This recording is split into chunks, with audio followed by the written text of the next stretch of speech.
Saudara-saudariku yang dikasihi Tuhan, hari ini Kamis 29 Juli 2021, kita memperingati Santa Marta.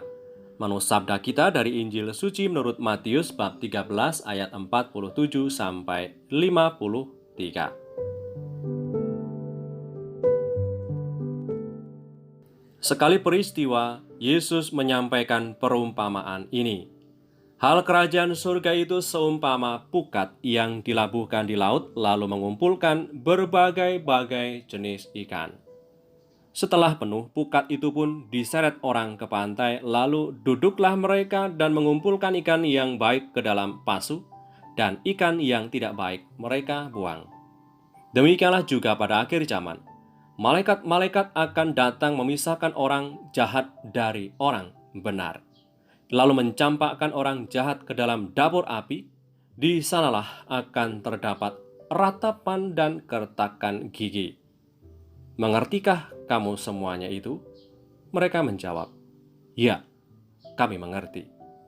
Maka berkatalah Yesus kepada mereka, karena itu, setiap ahli Taurat yang menerima pelajaran dari hal kerajaan surga itu, seumpama tuan rumah yang mengeluarkan harta yang baru dan yang lama dari perbendaharaannya.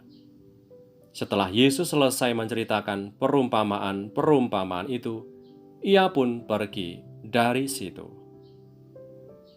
Demikianlah sabda Tuhan. Terpujilah Kristus.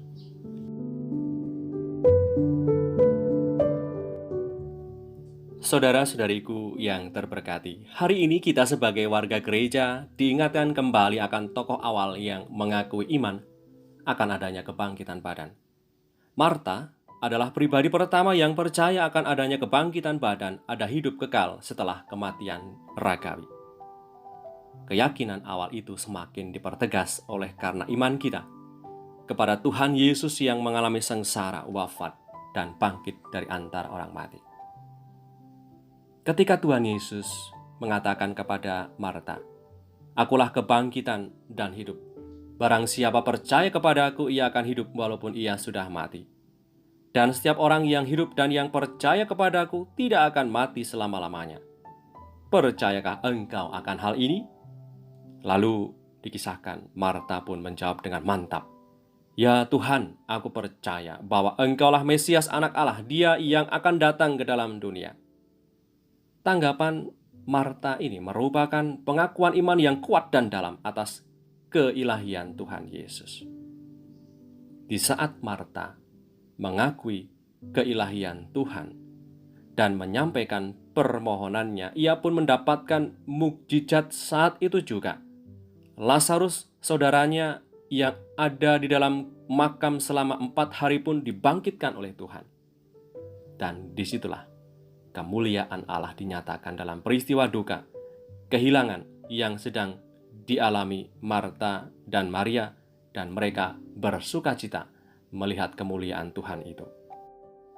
Maka saudara-saudariku yang terberkati, janganlah berhenti percaya, melainkan tetaplah percaya pada Tuhan Yesus yang mampu mendatangkan kebaikan dari suatu keadaan atau peristiwa yang menurut kita itu menyesakkan dan menyakitkan. Di masa pandemi ini pun membuat kita lelah dan bagi sebagian besar orang mungkin membuat pudar imannya. Bila iman dan kepercayaan sudah memudar, lalu apalagi yang menjadi sandaran dan kekuatan kita? Marta yang menyatakan imannya menjadi penyegaran bagi kita untuk kembali percaya dan beriman. Tuhan Yesus pasti menunjukkan kemuliaannya di tengah masa-masa yang tidak mudah ini. Marilah berdoa dalam nama Bapa dan Putra dan Roh Kudus. Amin. Allah Bapa yang Maha Kuasa dan Kekal, Yesus Kristus Putramu dan Tuhan kami berkenan mengunjungi Santa Marta dan saudara-saudarinya. Semoga berkat doa dan teladan iman Santa Marta, kami semakin setia melayani Yesus Putramu yang hadir dalam diri sesama dan pekerjaan baik yang kami tekuni setiap hari. Dengan pengantaran Kristus Putramu Tuhan kami, yang hidup dan berkuasa bersama Engkau dalam persekutuan Roh Kudus, sepanjang segala masa. Amin. Berkat Allah yang Maha Kuasa turun atas kita semua, Bapa dan Putra dan Roh Kudus. Amin. Saudara-saudariku yang terberkati, jika Anda menyukai YouTube channel ini, silakan Anda like, subscribe, dan bagikan kepada saudara-saudarimu sebagai sesama pengikut Kristus. Tuhan memberkati.